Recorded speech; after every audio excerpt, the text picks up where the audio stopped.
ഒരു ഉസ്താദും കുറച്ച് കുട്ടികളും ഇരുന്നു കൊണ്ട് വളരെ ഭവ്യതയോടെ, ആദരവോടെ, ഖുശൂവോടെ, ഭയപ്പാടോടെ അവരാരെയാണോ ആരാധിക്കുന്നത് ആ ആരാധ്യൻ്റെ പേര് പറഞ്ഞുകൊണ്ട് ആ ആരാധ്യനിലേക്ക് കൈകൾ ഉയർത്തിക്കൊണ്ട് പറയുന്ന ചില വരികളാണ് ഞാൻ നിങ്ങളുടെ ശ്രദ്ധയിൽ കൊണ്ടുവരുന്നത്.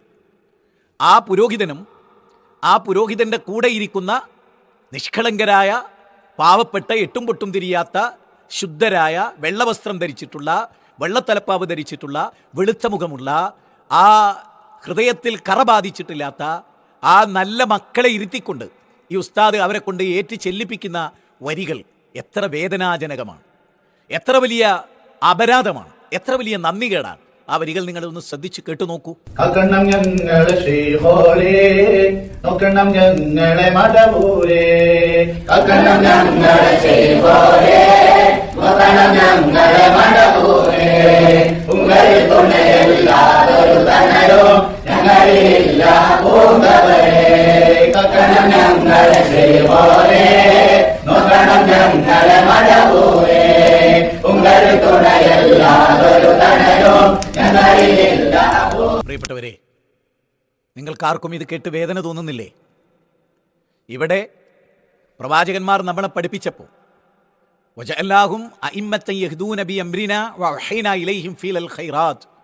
വിശുദ്ധ ഖുർആനിലെ 21-ാം അധ്യായം 73-ാമത്തെ വചനമാണ്. അള്ളാഹുവിൻ്റെ കൽപ്പന പ്രകാരം അള്ളാഹു മാതൃകകളായി കൊണ്ടുവന്ന പ്രവാചകന്മാർ, വഹി അനുസരിച്ച് അമലുകൾ പഠിപ്പിച്ചിരുന്ന പ്രവാചകന്മാർ, അവർ നിങ്ങളുടെ റോൾ മോഡലുകളാണെന്ന്. ഏതെങ്കിലും ഒരു പ്രവാചകൻ ഇങ്ങനെ ഇരിക്കുകയും പ്രവാചകൻ്റെ ശിഷ്യഗണങ്ങളെ ഈ നിലക്കുള്ള വരികൾ അവതരിപ്പിച്ചുകൊണ്ട് പാടിക്കൊണ്ട് ഏറ്റു പാടിപ്പിച്ചിരുന്ന ഒരു ചരിത്രം ഞാൻ ഈ പറയുന്നത് നിങ്ങൾ ശരിക്കും ഗൗരവമായി മനസ്സിലാക്കണം. എന്താ പറയുന്നത്? കാക്കണം ഞങ്ങളെ ശൈഖോരെ, നോക്കണം ഞങ്ങളെ മടവൂരെ. അപ്പോൾ ഇവിടെ ശൈഖോരെ എന്ന് പറയുന്ന ആരാണ്? സി മടവൂരാണ്. 36 വർഷങ്ങൾക്ക് മുമ്പ് മരിച്ചുപോയ. ഒന്നുകൂടെ ആലോചിക്കേണ്ടത്, മരണം എന്ന് പറയുന്നത് മനുഷ്യൻ്റെ ഏറ്റവും വലിയൊരു ദുർബലതയാണ്. അല്ലാഹു സുബ്ഹാനഹു വ തആല പറയുന്നത് മരണത്തെ അതിജയിക്കാൻ നിങ്ങൾക്ക് കഴിയില്ല എന്നാണ്. അതിനുള്ള കഴിവോ ശേഷിയോ ഫലമോ നിങ്ങൾക്കില്ല. അതുകൊണ്ട് തന്നെ അത്രമേൽ ദുർബലരുമാണ് നിങ്ങൾ. ഖുലിഖൽ ഇൻസാനു ദഈഫ, സൂറത്ത് നിസായിലാണ് ആ വചനമുള്ളത്. മനുഷ്യൻ എത്രയോ ദുർബലനാണ്.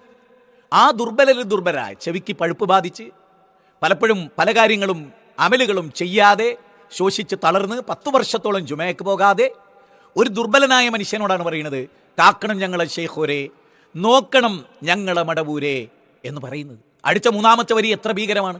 ഉങ്ങളെ തുണയല്ലാതൊരു തണലും ഞങ്ങൾക്കില്ല പൂങ്കവരെ എന്നാണ്. എത്ര ഭീകരമായ ശിർക്കാണ്! ഇന്ന ശിർക ലദുൽമുൻ അദീം ഇന്നഹു മൻ യുശ്രിക് ബില്ലാഹ് ഫഖദ് ഹറമല്ലാഹു അലൈഹിൽ ജന്ന. വിശുദ്ധ ഖുർആൻ 5-ാം അധ്യായം 72-ാമത്തെ വചനത്തിൽ, വിശുദ്ധ ഖുർആൻ 31-ാം അധ്യായം 13-ാമത്തെ വചനത്തിൽ ശിർക്കിനെ കുറിച്ചാണ് പറയുന്നത്. ഇവിടെ എന്താ പറയുന്നത്? ഞാൻ ചോദിക്കുന്നത്, ഏത് അഹ്ലു സുന്നത്തി വൽ ജമാഅത്തിന്റെ പ്രമാണമനുസരിച്ചാണ് ഉങ്ങളെ തണൽ അല്ലാത്ത ഒരു തണലും അല്ലെങ്കിൽ നിങ്ങളല്ലാത്ത ഒരു തുണയും ഞങ്ങൾക്കില്ല എന്ന് പറയുന്ന ഈ വരിയിലെ ശിർക്ക്? ഇതിലെന്ത് മതമാണുള്ളത്? ഇതിലെന്ത് ദീനാണുള്ളത്? ഇതിലെന്ത് പ്രമാണമാണുള്ളത്?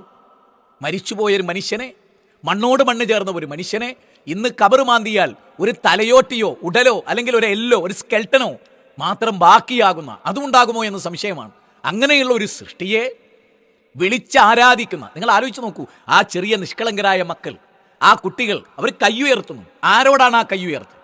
ആരോടാണ് ആ പ്രാർത്ഥന? നിങ്ങൾ നോക്കൂ, നൂഹ് അലൈഹി സ്വലാത്തു വസ്സലാം, 950 വർഷം ദഅവത്ത് നടത്തിയ നൂഹ് അലൈഹി സ്വലാത്തു വസ്സലാം, അദ്ദേഹത്തിൻ്റെ ആളുകളോട് ചോദിക്കും, മാലക്കുല്ലാ തർജൂന ലില്ലാഹി വഖാറ. 71-ാം അധ്യായം 13-ാമത്തെ വചനമാണ്. അള്ളാഹുവിന് എന്താണ് നിങ്ങൾ യാതൊരു ഗാംഭീര്യവും കൽപ്പിക്കുന്നില്ലേ? അങ്ങനെ നൂഹ് അലൈഹി ഇസ്ലാം ഈ ലോകത്തോട് വിട പറയുന്നതിന് തൊട്ടു മുമ്പ് മഹാജലപ്രളയം വന്ന് ആ ജലപ്രളയത്തിൽ കാഫറുകളായ സത്യനിഷേധികളായ വദ്, സുവാ, യഹൂസ്, യഹൂക്ക്, നസ്രി എന്ന് 5 മഹാന്മാരായ ഔലിയാക്കളെ വിളിച്ച് പ്രാർത്ഥിച്ച മുഴുവൻ സത്യനിഷേധികളെയും, ഔലിയാക്കളെ വിളിച്ച് പ്രാർത്ഥിക്കുന്നവർ മുഅ്മിനുകളല്ല, കാഫറുകളാണ്. മഹാനായ നൂഹ് അലൈഹി ഇസ്ലാം പറഞ്ഞത് വദ്, സുവാ, യഹൂസ്, യഹൂക്ക്, നസ്ർ വഹിയ അസ്മാഉർ റിജാലുൻ സ്വാലിഹീന മിൻ ഖൗമി നൂഹിൻ. നൂഹ് നബിയുടെ കാലഘട്ടത്തിലെ സ്വാലിഹീങ്ങളായ ആളുകൾ. ഈ സ്വാലിഹീങ്ങളായ ഔലിയാക്കളെ വിളിച്ച് പ്രാർത്ഥിച്ചവരെ പറ്റി മുഅ്മിനുകളെന്നല്ല പറയുന്നത്, മുത്തക്കികൾ എന്നല്ല പറയുന്നത്, മുസ്ലിങ്ങൾ എന്നല്ല പറയുന്നത്, കാഫറുകൾ എന്നാണ് പറയുന്നത്. ആര്? നൂഹ് അലൈഹി സ്വലാത്തു വസ്സലാം. ആ കാഫറുകളെ വെള്ളത്തിൽ മുക്കി നശിപ്പിച്ചു അല്ലാഹു. എന്നിട്ട് നൂഹ് അലൈഹി ഇസ്ലാമിൻ്റെ കപ്പലിൽ കയറിയ മുഅ്മിനീങ്ങൾ, ആ മുഅ്മിനീങ്ങൾ നൂഹ് അലൈഹിസ്സലാമിന്റെ മരണത്തിന് ശേഷമോ അദ്ദേഹത്തിന്റെ ജീവിതകാലത്തോ കാക്കണ ഞങ്ങളെ ശൈഖോരെ, നോക്കണം ഞങ്ങളെ മടവൂരെ എന്ന് പറഞ്ഞ പോലെ കാക്കണം ഞങ്ങളെ നൂഹോരെ, നോക്കണം ഞങ്ങളുടെ നേരെ എന്ന് പറഞ്ഞ് നബിയോരെ എന്ന് പറഞ്ഞൊരു പാട്ട് പാടിയിട്ടുണ്ടോ? ഇങ്ങനൊരു വരി രചിച്ചിട്ടുണ്ടോ? ഉങ്ങളുടെ തുണയല്ലാത്തൊരു തണലും ഞങ്ങൾക്കില്ല എന്ന് നൂഹ് നബിയെക്കുറിച്ച് വിശ്വാസികൾ പാടിയിട്ടുണ്ടോ? എൻ്റെ ചോദ്യമാണ്, നിങ്ങൾ ഉത്തരം കണ്ടെത്തേണ്ടതാണ്. ഇബ്രാഹിം നബി അലൈഹിസ്സലാത്തു വസ്സലാം, അദ്ദേഹത്തിൻ്റെ മകൻ ഇസ്മായിൽ നബി, ഇസ്ഹാഖ് അലൈഹിസ്സലാം, അഗ്നികുണ്ഡത്തിൽ നിന്ന് രക്ഷപ്പെട്ടു പോന്ന അത്ഭുതമായ പലതും അള്ളാഹു പ്രകടിപ്പിച്ച ഒരു പ്രവാചകൻ, ശത്രുക്കൾക്കൊന്നും ചെയ്യാൻ കഴിയാതെ പോയൊരു പ്രവാചകൻ, അള്ളാഹുവിൻ്റെ കൂട്ടുകാരൻ.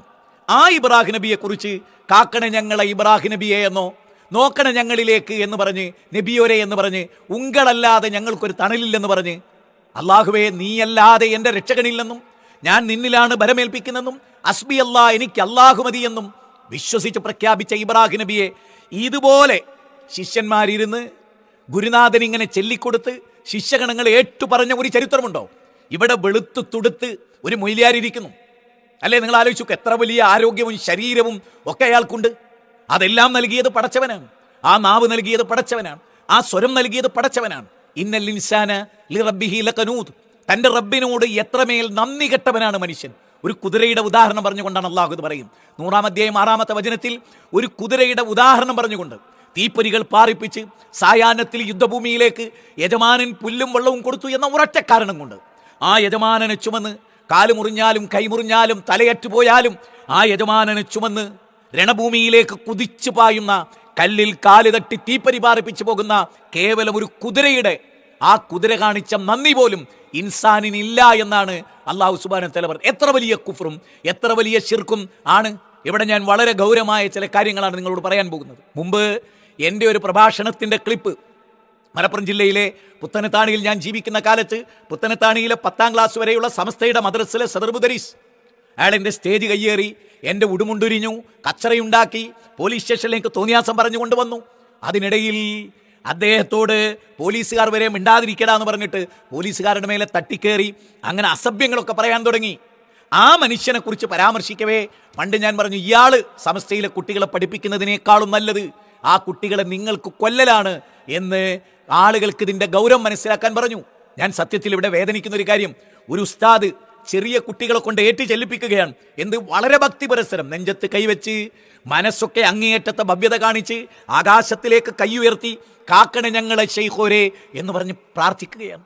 ഏറ്റവും പ്രതിസന്ധി ഘട്ടത്തിൽ ബദർ യുദ്ധത്തിൽ മഹാനായ പ്രവാചക തിരുമേനി ആകാശത്തേക്ക് കൈ ഉയർത്തി ഇത് തസ്തഈസൂന റബ്ബക്കും ഫസ്തജാബ ലക്കും അന്നീ മുമിദ്ദുക്കും എന്ന് പറഞ്ഞുകൊണ്ട് അല്ലാഹുവിലേക്ക് കൈ ഉയർത്തി ഇസ്തിഗാസ നടത്തി. 8-ാം അധ്യായം 9-ാമത്തെ വചനം. ജീവിതത്തിന്റെ ഏത് പ്രതിസന്ധി ഘട്ടത്തിലാണ് കാക്കണ ഞങ്ങളെ ശൈഖോരെ എന്ന് പറഞ്ഞ് പാടിയത്? ഇതേതാണ് മതം? ഇങ്ങനെ മാതൃക കാണിച്ചവരാരാണ്? ഞാനൊരു കാര്യം ചോദിച്ചു കൊള്ളട്ടെ. മഹാനായ സക്കരിയ നബി അലൈഹിസ്സലാം മകനെ വിളിച്ചിട്ട് പറയുന്നു, മോനെ ഒരിക്കലും ശിർക്ക് വരരുത് മോനെ, ഇന്ന ശിർക്ക് ലദുൽമുൻ അദീം, എൻ്റെ പൊന്നു മോനെ ശിർക്ക് ഭയാനകരമാണ്. പ്രവാചകന്മാരെല്ലാം മൂസാ നബി അലൈഹിസ്സലാത്തു വസ്സലാം ചെങ്കടൽ കടന്നു 9 മുഅ്ജിസത്തുകൾ പ്രകടിപ്പിച്ച ആളാണ് മൂസാ അലൈഹിസ്സലാം. മൂസാ അലൈഹിസ്സലാമിൻ്റെ മരണശേഷം അദ്ദേഹത്തിൽ വിശ്വസ്ത അനുയായികൾ ചിലരെങ്കിലും ഭൂമുഖത്ത് ജീവിച്ചിരിപ്പുണ്ടാവില്ലേ? അവരാരെങ്കിലും കാക്കണ ഞങ്ങളെ മൂസാ നബിയെ, നോക്കണ ഞങ്ങളെ ശൈഖോരെ എന്ന് പറഞ്ഞ് പാടിയിട്ടുണ്ടോ? ഉങ്ങളല്ലാതെ ഞങ്ങൾക്കൊരു തണലുമില്ല എന്ന് പറഞ്ഞ് മൂസാ നബിയോട് അവർ അഭയം തേടിയിട്ടുണ്ടോ? ശരണം വിളിച്ചിട്ടുണ്ടോ? കാക്കണേ എന്ന് പറഞ്ഞിട്ടുണ്ടോ? അതുകൊണ്ട് ചോദിക്കുന്നു, മൂസാ നബിക്ക് പരിചയമില്ലാത്ത, ഈസാ അലൈഹി ഇസ്ലാമിന് പരിചയമില്ലാത്ത, ഇബ്രാഹിം നബി അലൈഹി ഇസ്ലാമിന് പരിചയമില്ലാത്ത, മുഹമ്മദ് നബി സല്ലല്ലാഹു അലൈഹി വസല്ലം പരിചയമില്ലാത്ത ഈ ഉസ്താദിൻ്റെ മതം ഏതാണ്? ഞാൻ വളരെ ഗൗരവമായി മറ്റൊരു പോയിന്റ് പറയാൻ ആഗ്രഹിക്കുന്നു. നിങ്ങൾ നോക്കൂ, നബി സല്ലല്ലാഹു അലൈഹി വസല്ലം വഫാത്തായി. നബി സല്ലല്ലാഹു അലൈഹി വസല്ലമയെ കുറിച്ച് അബൂബക്കർ സിദ്ദീഖ് റളിയല്ലാഹു അൻഹു, ഉമർ ബിൻ ഖത്താബോ, ഉസ്മാൻ ബിൻ അഫ്ഫാനോ, അലി ബിൻ അബീ ത്വാലിബോ എക്സെട്ര അവരാരെങ്കിലും ഇങ്ങനെയുള്ള വരികൾ പാടിയിട്ടുണ്ടോ? ഏറ്റവും വലിയ നന്ദികേടല്ലേ ഇത്? ഏറ്റവും വലിയ ശിർക്കല്ലേ ഇത്? അതുകൊണ്ടാണ് മുസ്ലിം സമുദായത്തോട് ഖുർആൻ വായിക്കണം, പഠിക്കണമെന്ന് ഞാൻ പറയുന്ന ചില വാചകങ്ങൾ നിങ്ങളെ ഏറെ വേദനിപ്പിച്ചേക്കാം, വിവാദങ്ങൾക്ക് തിരികൊളുത്തിയേക്കാം. എങ്കിലും ഞാൻ നിങ്ങളോട് ധൈര്യസമേതം പറയാൻ ആഗ്രഹിക്കുന്ന ചില കാര്യങ്ങളുണ്ട്.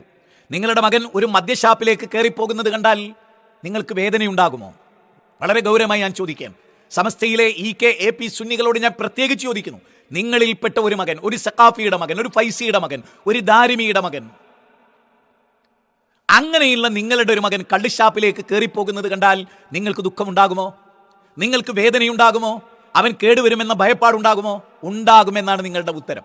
നിങ്ങളുടെ മകൻ ഒരു വേശ്യാലയത്തിലേക്ക് കയറി പോകുന്നത് കണ്ടാൽ, അനാശാസ്യ പ്രവണത നടക്കുന്ന ഒരു കേന്ദ്രത്തിലേക്ക് നടന്നു പോകുന്നത് കണ്ടാൽ നിങ്ങൾ വേദനിക്കില്ലേ? കഞ്ചാവ് വിൽക്കുകയും വാങ്ങുകയും ചെയ്യുന്ന ഒരു ടീമിന്റെ കൂടെ നിങ്ങളുടെ മകനെ കണ്ടാൽ, കഞ്ചാവ് വിൽപ്പന നടക്കുന്നിടത്ത് നിങ്ങളുടെ മകനെ കണ്ടാൽ നിങ്ങൾക്ക് ടെൻഷൻ ഉണ്ടാവില്ലേ? എങ്കിൽ ഞാൻ നിങ്ങളോട് പറയുന്നു, ഇതെല്ലാം ടെൻഷനാണ്, ഇതെല്ലാം ഹറാമാണ്, ഇതെല്ലാം തെറ്റാണ്. അതിൻ്റെ പേരിൽ നിങ്ങൾക്ക് വേദനയില്ലേ? മദ്യപിക്കാനവൻ തുടങ്ങിയ അവന് മദ്യപാനത്തെ നമുക്ക് തിരിച്ചു കൊണ്ടുവരാം, കഞ്ചാവ് വിൽക്കുന്നവനെ തിരിച്ചു കൊണ്ടുവരാം. ഇനി അതവൻ തുടർന്നാൽ പോലും അത് ഹറാമാണ്. അള്ളാഹു അവന് പുറത്തു കൊടുത്താൽ പൊറുക്കാവുന്നതേ ഉള്ളൂ. ഇതുപോലെയുള്ള ഉസ്താദുമാർ, ഞാൻ എല്ലാ ഉസ്താദുമാരെ പറ്റിയും പറയുന്നില്ല, ഇതുപോലെയുള്ള ഉസ്താദുമാരുടെ കൂടെ, ഇവരുടെ കൂടെ നിങ്ങൾ കുട്ടികളെ പഠിപ്പിക്കാൻ കൊടുക്കുന്നുവെങ്കിൽ, ഞാൻ ആവർത്തിച്ചു പറയുന്നു, എത്രയോ ബെസ്റ്റ് തിന്നാനും കുടിക്കാനും കൊടുത്തുകൊണ്ട് ഒരു മദ്രസയിൽ അലിഫും ബാവും പഠിക്കാതെ നിങ്ങളുടെ വീട്ടിൽ ആ ഫിത്രത്തോടു കൂടി നിങ്ങളുടെ മക്കൾ വളരാണ്. നിങ്ങൾ നോക്കൂ, അബൂബക്കർ സിദ്ദീഖ് റളിയല്ലാഹു അൻഹു, സാക്ഷാൽ അബൂബക്കർ സിദ്ദീഖ് റളിയല്ലാഹു അൻഹു, ചിറ്റടി മീത്തൽ അബൂബക്കർ അല്ല, സാക്ഷാൽ അബൂബക്കർ സിദ്ദീഖ് റളിയല്ലാഹു അൻഹു 2 വർഷവും 3 മാസവും 10 ദിവസവും ഇസ്ലാമിന്റെ ഖിലാഫത്തേറ്റെടുത്ത് മരിച്ചല്ലോ. അബൂബക്കർ സിദ്ദീഖ് റളിയല്ലാഹു അൻഹുവിനെ കുറിച്ച് ഇങ്ങനെ പാടിയിട്ടുണ്ടോ? കാക്കണേ ഞങ്ങളെ അബൂബക്കർ സിദ്ദീഖ് എന്ന് പറഞ്ഞിട്ട്, നോക്കണേ ഞങ്ങളിൽ സിദ്ദീഖ് എന്ന് പറഞ്ഞിട്ട് പാട്ട്. ഉങ്ങളല്ലാതെ ഞങ്ങൾക്ക് കാവലില്ല എന്ന് പറഞ്ഞുകൊണ്ട്, ഞങ്ങൾക്ക് അഭയം തേടാൻ നിങ്ങളല്ലാതെ ഇല്ല എന്ന് പറഞ്ഞുകൊണ്ട് അബൂബക്കർ സിദ്ദീഖ് റളിയല്ലാഹുവിന്റെ കാലശേഷം, ഉമർ ബിൻ ഖത്താബ് റളിയല്ലാഹുവിന്റെ കാലശേഷം, ഉസ്മാൻ ഇബ്നു അഫ്ഫാൻ റളിയല്ലാഹുവിന്റെ കാലശേഷം അവരെക്കാൾ മഹാന്മാർ ആരാ ഉള്ളത്? അവരെ വിളിച്ച് ഇതുപോലെ പാട്ടുപാടിയ, ഇതുപോലെ ശിർക്കിന്റെ വരികൾ ചൊല്ലിയ, ഏറ്റു ചൊല്ലിച്ച ആരാ ഉള്ളത്? ഇമാം മാലിക് റഹ്മത്തുള്ളാഹി അലൈഹി, ഇമാം അബൂ ഹനീഫത്തുൽ ഖുഫി റഹ്മത്തുള്ളാഹി അലൈഹി, ഇമാം ഷാഫി റഹ്മത്തുള്ളാഹി അലൈഹി, ഇമാം അഹ്മദ് ഇബ്നു ഹംബൽ റഹ്മത്തുള്ളാഹി അലൈഹി, ഇവരിൽപ്പെട്ട ആരെങ്കിലും സഹോദരങ്ങളെ, ഇങ്ങനെ ഒരവസ്ഥ, ഇങ്ങനെ ഇരുന്നു കൊണ്ട് ഇതേപോലെയുള്ള വരികൾ പൂർവികരായ മരിച്ചുപോയ മഹാന്മാരെ കുറിച്ച്, ഔലിയാക്കളെ കുറിച്ച്, കറാമത്ത് കാണിച്ചവരെ കുറിച്ച്, കറാമത്ത് അല്ലാഹു പ്രകടിപ്പിച്ചവരെ കുറിച്ച് ഇത്തരത്തിലുള്ള 3 വരികൾ ചൊല്ലിയിട്ടുണ്ടോ? ഞങ്ങൾ സാദാത്യങ്ങളെയും കുബറായങ്ങളെയും, സാദാത്യങ്ങളെയും കുബറായങ്ങളെയും ഞങ്ങൾ അനുസരിച്ചു, അവർ ഞങ്ങളെ നരകത്തിലേക്ക് നയിച്ചു എന്ന് പരലോകത്ത് വിലപിക്കുമെന്ന് 33-ാം അധ്യായം 66 മുതൽ 68 വരെയുള്ള വചനത്തിൽ അള്ളാഹു പഠിപ്പിക്കുന്നു. അതുകൊണ്ട് വളരെ ഗൗരവമായി ഈ വിഷയത്തെക്കുറിച്ച് നിങ്ങൾ പഠിക്കുകയും, ഈ വരികളിലെ അപകടം മനസ്സിലാക്കുകയും, ഈ വരികളിലെ നന്ദികേട് മനസ്സിലാക്കുകയും, ഈ വരികളിലെ കുഫറും ശിർക്കും മനസ്സിലാക്കുകയും, ഇതിൽ നിന്ന് നിഷ്കളങ്കരായ പാവപ്പെട്ട നിങ്ങളുടെ മക്കളെ കാത്തുകൊള്ളുക. അള്ളാഹു നമ്മെ അനുഗ്രഹിക്കുമാറാകട്ടെ.